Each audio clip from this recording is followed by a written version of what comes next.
쏟아질 듯한 절벽엔 대형 가림막이 전부입니다. 그나마도 무너져 내리지 않을까 주민들이 임시로 설치한 겁니다. 위에서 흙이 무너지면서 아카시아 나무가 차를 덮었어요. 무너진 흙하고 막 돌하고 이런 게 제 생각에 한 3톤 정도. 안전시설 설치를 수차례 건의했지만 대책은 위험 안내 표지판이 전부였습니다. 이게 또 다시 무너지면은 너무 큰 사태, 재난으로 벌어질 것 같아. 그러니까 여름만 되면 이게 신경을 쓰이는 거예요. 그래서 제가 면회도 쫓아가가지고 어떻게 방법 좀 취해달라고. 근데 아무런 방법도 취해지지도 않고. 공사로 잘려나간 절개지 역시 주민들의 안전을 위협하고 있습니다. 비가 많이 쏟아지면은 그 물을 얼른 받을 데가 없다고. 이 밑에 사는 사람들은 뭐 보통 걱정이 아니지 뭐. 이처럼 붕괴 위험이 높은 아파트나 주택가 인근 급경사지는 충북 지역에만 모두 64곳에 달합니다.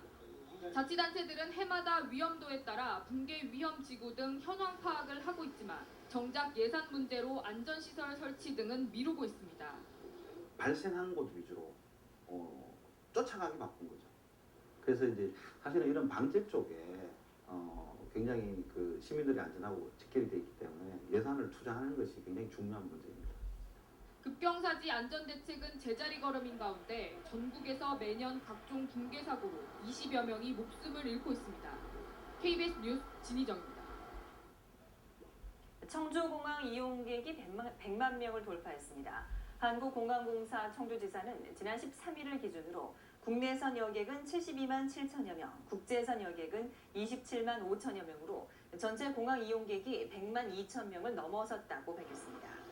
이는 지난해 같은 기간보다 청주공항 이용객이 22.6% 증가한 것으로 공항공사는 연간 이용객 200만 명 달성도 가능할 것으로 전망했습니다.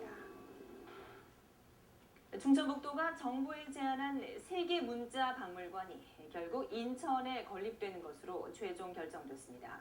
또 진천군이 구상 중인 이른바 K-뷰티 산업단지는 충남 천안으로 빼앗길 위기입니다. 김선영 기자가 보도합니다. 지난 2010년 충청북도가 정부에 제안한 세계 언어 문자 박물관 사업. 세종대왕이 청주시 청원구 초정리에서 한글 창제를 마무리하고 세계 최고의 금속 활자를 청주 흥덕사지에서 주조한 역사성을 고려해 고안됐습니다. 그런데 정부의 사업 공모에 충북을 포함해 9개 시도가 응모했고 인천이 최종 선정됐습니다. 우리가 역사성에서는 상당히 우위에 있지만 상대적으로 또 뭐 그들이 이야기하는 접근성이나 개발 용이성, 경제성 같은 데 대해서는 이제 불리하게 작용이 되니까. 화장품 뷰티는 충청북도가 미래 전략 산업으로 역점을 두고 있는 분야입니다. 그런데 최근 대통령 주재 무역투자진흥회의에서 LG생활건강이 충남 천안에 조성하는 이른바 퓨처 산업단지를 K-뷰티 테마 산단으로 육성하는 방안이 논의됐습니다. 충청북도가 진천군에 추진하는 화장품 테마 산업단지와 같은 맥락입니다. 충북이 추진하는 핵심 사업들이 정부 지원에서 탈락되고 있는 겁니다. 전국 첫 태양광 특구로 지정되고도 태양광 클러스터를 충남과 대전에 빼앗기기도 해 충청북도의 정부 대응 능력에 한계가 있다는 지적입니다. 우리가 가지고 있는 그 화장품 산업 그 진흥 조례와 관련되어진 그런 측면에서 좀 더 좀 조직적 네트워크를 좀 강화를 시키는 필요성이 있다고 판단이 들고요. 이런 가운데 지자체별 중복 투자로 인한 출혈 경쟁도 우려되고 있습니다. 나눠먹기식으로 그렇게 하기 때문에 지자체에서 역점적으로 하고 있는 사업들이 있는데도 불구하고 국가에서 그런 식으로 지원을 한다 그러면 이게 자꾸 꼬이게 되는 거죠. 충북이 주력 산업의 플랫폼으로서 주도적 역할을 할 수 있도록 내부 역량을 다지는 것이 중요하다고 전문가들은 지적합니다. KBS 뉴스 김선영입니다. 휴가철을 맞아 청주시가 다음 달 21일까지 공직 비리를 특별 감찰합니다. 청주시 4개 반 16명의 감찰반은 본청과 사업소, 출자 출연기관 근무자를 대상으로 부적절한 골프 접대나 금품 향응 수수, 이권 개입 등의 토착 비리 여부를 집중 단속하게 됩니다. 또 공공청사 에너지 낭비, 민원을 부당하게 늦게 처리하는 직무 태만, 관용차 사적 이용 등도 감찰 대상입니다. 충북 지역의 수출액이 17.3% 증가했습니다. 청주 세관의 수출입 동향 자료에 따르면 지난달 충북의 수출은 12억 7,100만 달러로 전년보다 17.3% 증가했습니다. 수입은 4억 8,200만 달러로 7억 8,900만 달러의 무역수지 흑자를 기록했습니다. 수출의 경우 일반 기계류와 반도체 수출이 각각 40%와 35%씩 늘어나 증가세를 이끈 것으로 분석됐습니다. 괴산 지역 노인 인구 비율이 연말이면 30%대에 진입할 것으로 보입니다. 지난달 현재 괴산군 인구 38,127명 가운데 65세 이상 노인 인구는 11,300명으로 29.64%를 차지했습니다. 이상으로 KBS 뉴스를 마칩니다. 고맙습니다.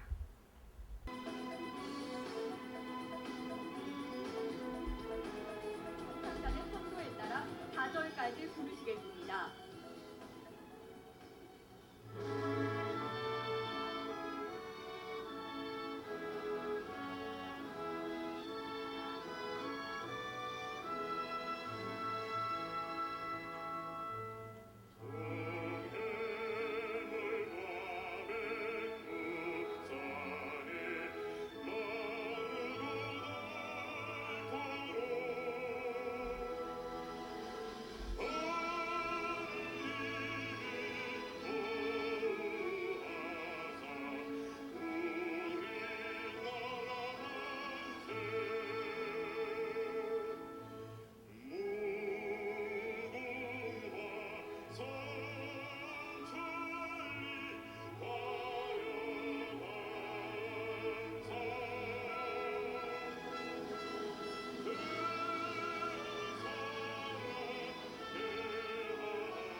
이어서 순국선열 및 호국 영령에 대한 묵념이 있겠습니다.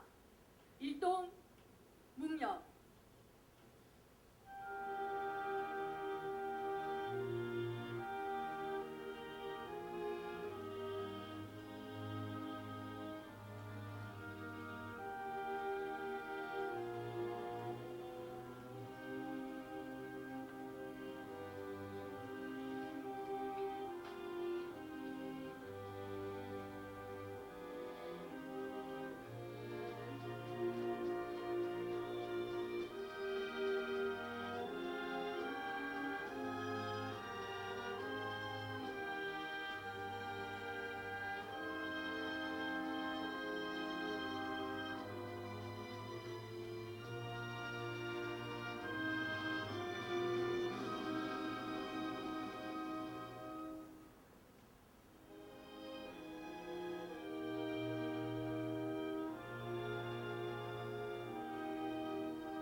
바로 모두 자리에 앉아주시기 바랍니다.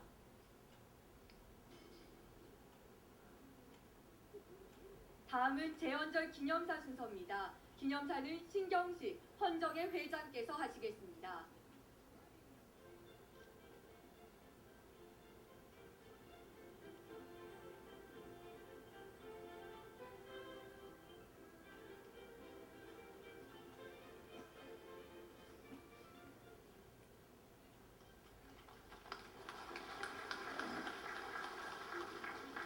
존경하는 국민 여러분, 그리고 국가 원로, 5부 요인, 여야 정당 대표와 국회의원, 내외 귀빈 여러분, 오늘은 대한민국 헌법이 탄생한 지 67주년이 되는 날입니다.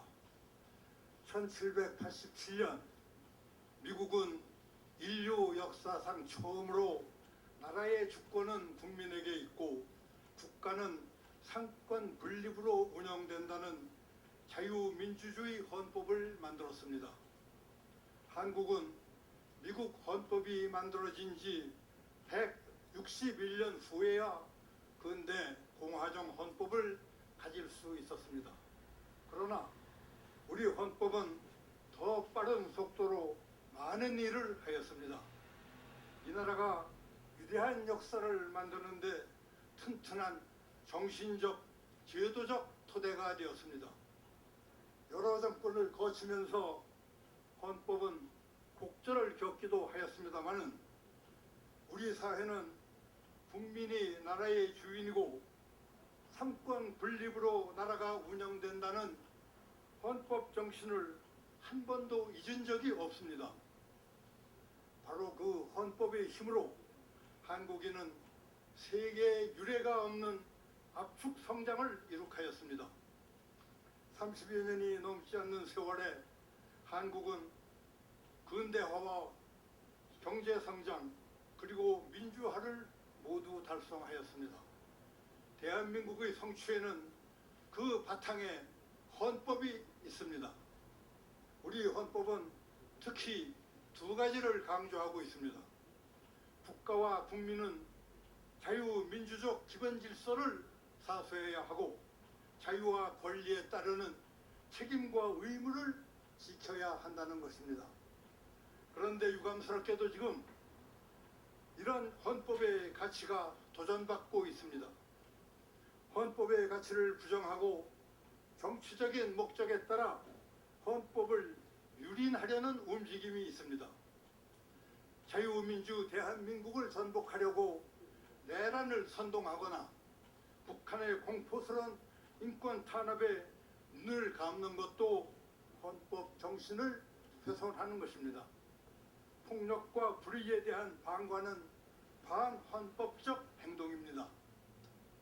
존경하는 국민과 내외 귀빈 여러분, 대한민국 헌법 제4조는 평화로운 방법으로 자유민주적 기본 질서에 입각한 통일을 완수하라고 명령하고 있습니다. 어느 민족보다 빠른 속도로 헌법의 가치를 구현한 우리는 조속히 통일헌법이라는 이름으로 새로운 통일국가의 초석을 쌓아야 되겠습니다. 우리 모두 헌법 정신에 대한 수호 의지를 굳게 다져 힘차게 통일의 길을 열어나가야 되겠습니다. 감사합니다. 대한민국 헌정에 대한 신경 주십시오.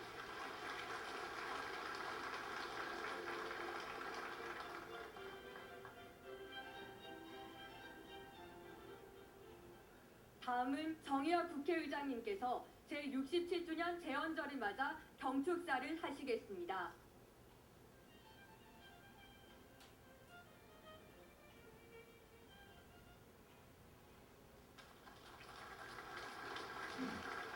존경하는 국민 여러분, 헌정회장님과 역대 국회의장님, 그리고 국회의원 여러분, 양승태 대법원장님, 박한철 헌법재판소장님, 그리고 황교안 국무총리님과 이인복 중앙선거관리위원장님, 김무성 새누리당 대표님과 문재인 새정치민주연합 대표님, 그리고 정진우 정의당 대표님, 외교 사절을 비롯한 내외 기빈 여러분, 오늘 제67주년 제헌절 경축식에 참석해 주신 데 대하여 입법부를 대표해서 깊은 감사를 드립니다. 67년 전 제헌국회 198분의 이 제헌 의원님들께서 새로운 나라 대한민국의 국채를 세우는 일에 매진했습니다. 정말 아무것도 없던 시절이었습니다. 서울에 방 한 칸 얻기가 힘들어서 대부분의 의원님들이 여관 신세를 졌습니다. 출퇴근할 교통편도 마땅치 않았습니다. 배전회사의 낡은 추력을 개조해서 거기에 포장을 치고 앉아서 출근을 했다고 했습니다. 그나마 추력이라도 탈 수 있었던 의원님들께서는 다른 의원들의 부러움의 대상이 되었다고 합니다. 그처럼 초라한 상황 속에서 제헌 의원님들께서 애국심과 열정으로 탄생한 것이 바로 대한민국의 헌법입니다. 모든 의원들이 의안 하나하나를 끝까지, 처음부터 끝까지 검토해 가면서 정부 형태는 물론이고, 그리고 심지어 대한민국의 국호를 둘러싸고도 뜨거운 논쟁이 있었다고 합니다. 그리고 마침내 198분이 모인 회의에서 만장일치에 가까운 절대적인 찬성으로 대한민국 헌법이 채택이 되었습니다. 헌법 제정은 곧 국가 창조입니다. 또한 헌법은 나라의 정신입니다. 그리고 헌법은 우리의 피땀이 어린 자유와 민주주의의 혼입니다. 투철한 사명감과 치열한 헌신으로 오늘 우리가 누리는 자유와 번영, 그리고 문화적 융성의 토대를 구축해 주신 198분의 제헌 의원님들께 머리 숙여 존경과 감사를 드리는 바입니다. 존경하는 국민 여러분, 제헌헌법 전문에는 이제 민주 독립국가를 재건함에 있어서 정의, 인도와 동포애로서 민족의 단계를 공고히 하며 우리들과 우리들의 자손의 안정과 자유와 행복을 영원히 확보할 것을 결의한다고 천명했습니다. 우리 헌법에 깊숙이 녹여 있는 이 대단결과 그리고 국리민복의 정신은 역사의 고비마다 대한민국 공동체가 하나 되어서 어려움을 이겨내는 강력한 원동력이 된 것입니다. 건국 당시에 극동의 약소국이자 최빈국이었던 대한민국이 세계 13위의 경제 강국, 또 아시아의 모범적인 민주국가, 지구촌으로 뻗어가는 한류 문화라는 위대한 성취를 이룩한 것도 이 헌법 정신에 어거한 것입니다. 그런데 지금 우리 대한민국호는 어디에 서 있고 어디로 가고 있습니까? 오늘의 대한민국은 큰 구조적 전환기를 맞고 있습니다. 고성장 시대가 끝나면서 안팎의 도전에 직면한 한국 경제는 불확실성에 쌓여 있습니다. 장기 침체로 가느냐, 혁신을 통한 재도약으로 가느냐의 갈림길에 있습니다. 고령화, 양극화의 흐름 속에 중산층이 얇아지는 호리병 사회로 가느냐, 중산층이 뜨거워지는 항아리 사회로 가느냐, 그 길목에 서 있는 것입니다. 물질 만능주의가 횡행하는 안전 불감 국가에 머물 것인가, 인성과 공동체가 살아있고 문화가 융성한 삶의 질 강국으로 갈 것인가, 그 교차로에 우리는 서 있는 것입니다. 지금까지와는 달리 이제 우리는 남들이 안 간 새로운 길을 개척해야 합니다.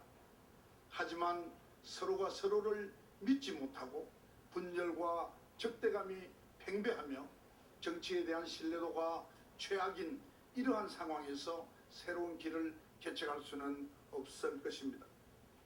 헌법 정신은 화합의 공화국이 아니라 분열의 공화국으로 치닫는 현실을 방치한 채 위대한 전환은 불가능합니다. 존경하는 국민 여러분 그리고 여야 대표 의원 여러분, 내외 기빈 여러분, 이제 정치는 달라져야 합니다. 재헌국회의 선배들께서 염원하고 열망했던 국민 대통합의 대한민국을 향해서 심기일전하여 새로운 전환을 향해 달려갈 시기가 되었습니다. 헌법은 시대를 투영하는 거울입니다. 역사가 바뀌고 시대의 요구가 바뀌면 헌법을 그에 맞게 바꿔내는 것도 헌법을 소중히 가꾸는 우리의 의무입니다. 특히 87년 체제를 넘어야 하는 이 구조적 대전환기의 국가적 과제와 비전이 헌법에 구현되어야 합니다. 새로운 시대를 준비하면서 헌법을 제대로 바꾼다면 그것은 국가를 도약시키는 중요한 계기가 될 것입니다. 이러한 요구가 안팎으로 커지고 있습니다. 실제로 개헌이 이루어지는 것은 20대 국회 이후가 되는 일이 되더라도 개헌에 대한 논의는 지금부터 시작해야 합니다. 때를 놓치면 창조적 변화와 개혁의 적기를 놓칠 수 있습니다. 개헌 논의의 물꼬를 크게 열어놓아야 합니다. 각계각층의 다양한 의견들을 수렴해야 합니다. 선거제도도 이대로는 안 됩니다. 작년 전절 바로 이 자리에서 밝혔듯이 국회가 민의를 제대로 반영하고 사회적 합의와 그리고 생산적 타협의 정치를 이루기 위해서는 지역 패권주의와 성자독식의 선거제도를 혁파해야 할 것입니다. 그것이야말로 근원적인 정치 개혁인 것입니다. 내년에 총선 승리에만 관심이 쏠려서 어느 정당도 근원적인 정치 개혁에 나서지 않는 모습을 보면서 국회의장으로서 안타까움을 금할 수 없습니다. 정치인들에게 진정으로 필요한 덕목은 눈앞의 선거 승리가 아니라 미래를 위한 개혁에 나서는 용기입니다. 19대 국회에서는 정치개혁 논의가 이대로 허지부지 되지 않도록 여야가 머리를 맞대어 주실 것을 이 자리에 계시는 정치 또 정당 지도자 그리고 국회의원 여러분들에게 간곡히 부탁 말씀 올립니다. 존경하는 국민 여러분, 우리 헌법이 지향하는 최종 최고의 목표는 평화적인 통일입니다. 그것은 우리 민족의 꿈인 동시에 우리에게 주어진 시대적 과제이기도 합니다. 재헌절 경축식이 열리고 있는 이곳 국회의사당에는 설계 당시부터 2개의 본회의장이 있습니다. 지금은 예산결산위원회 회의장으로 쓰고 있지만은 이 한쪽의 회의장은 통일 이후에 국회가 양원제를 채택할 것을 대비해서 만든 것입니다. 여러분이 계시는 바로 이곳이 통일을 염두에 두고 설치된 희망의 공간인 것입니다. 우리 헌법의 평화적 통일 조항도 마찬가지입니다. 이 조항은 분단의 현실을 인정하면서도 남북이 법적으로 대등한 주체로서 평화적인 방법으로 한민족의 통일을 이루어 나가도록 촉구하고 있습니다. 올해 광복 70주년이자 분단 70년을 맞는 해입니다.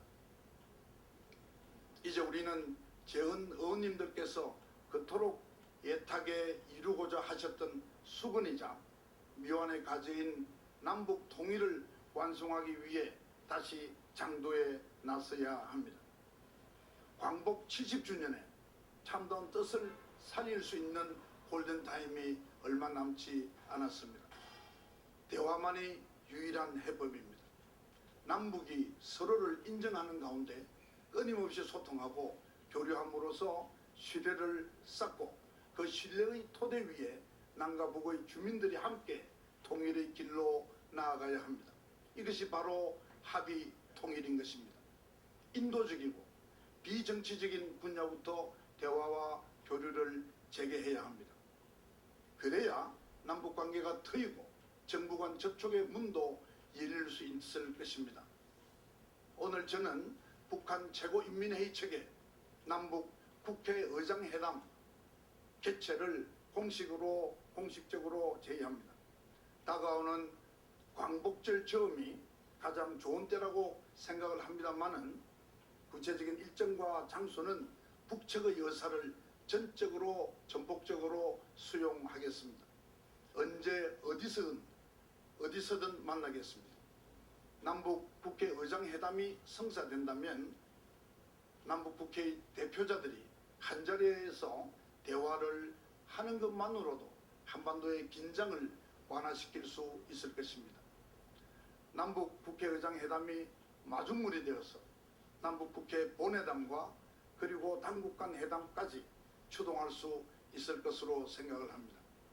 남북 국회의장회담에서는 보건의료 협력을 비롯한 인도적 문제는 물론이고 북한 지역 나무 심기와 문화유산 보존 사업 등의 비정치적인 분야 남북 협력 사업에 대해서 논의할 수 있을 것입니다.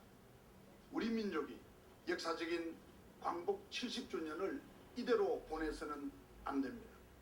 자칫 우리 선조들에게 얼굴을 들 수 없게 될지도 모를 일입니다. 북측의 조속한 답변을 기대합니다. 존경하는 국민 여러분, 67년 전 헌법을 제정하신 재헌 의원님들께서는 오늘의 대한민국을 위한 초석을 놓았습니다. 위당 정인보 선생님의 재헌절 노래 가사처럼 대한민국 억만년의 틀을 닦아주셨습니다. 오늘 우리는 재헌절을 맞아서 나라를 위해 더욱더 헌신할 수 있는 힘을 얻고 그리고 재헌 의원님들의 숭고한 뜻을 결코 헛되게 하지 않겠다는 다짐을 해야 합니다. 선대가 물려주신 터전 위에 화합과 통합의 가치를 꽃피우는 선진국가, 남과 북이 하나가 되는 통일국가를 반드시 세워야 합니다. 이를 위해 자유, 민주, 평화, 번영의 대한민국 헌법 정신을 되새기며 광복 70주년을 맞는 올해를 민족사의 새 장을 여는 해로 대한민국 공동체가 재도약하는 원년으로 만들어 갑시다. 대단히 감사합니다. 다음은 정의학 국회의장님께서 의회 민주주의와 국가사회 발전에 기여하시고 현 헌정의 원로회의 의장이신 이철승 전 의원님에게 감사패를 수여하겠습니다.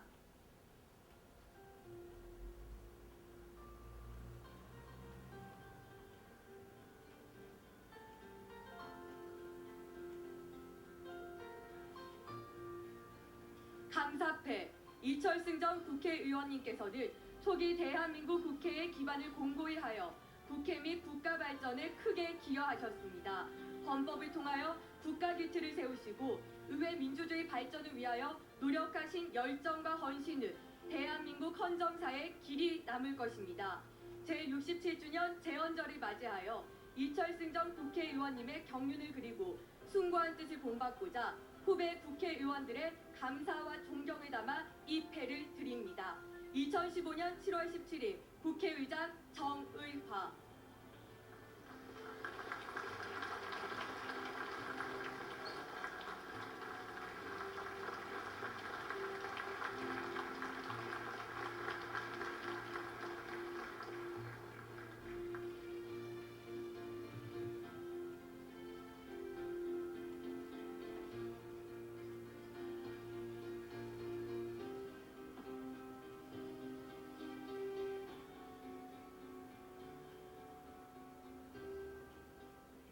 이어서 재헌절 노래 제창이 있겠습니다.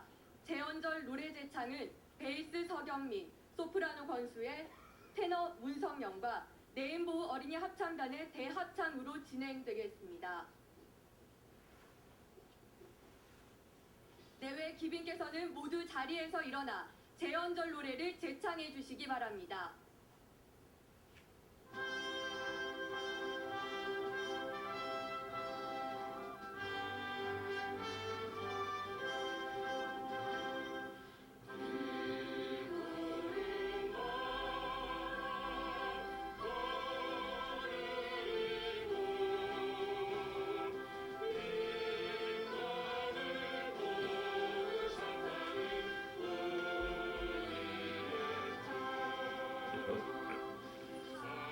이로써 제67회 제연절 기념식을 마칩니다. 호환대 도쿄 도심과 국회 앞에서는 연일 반대 시위가 열리고 있습니다. こんだけ反対の人がいて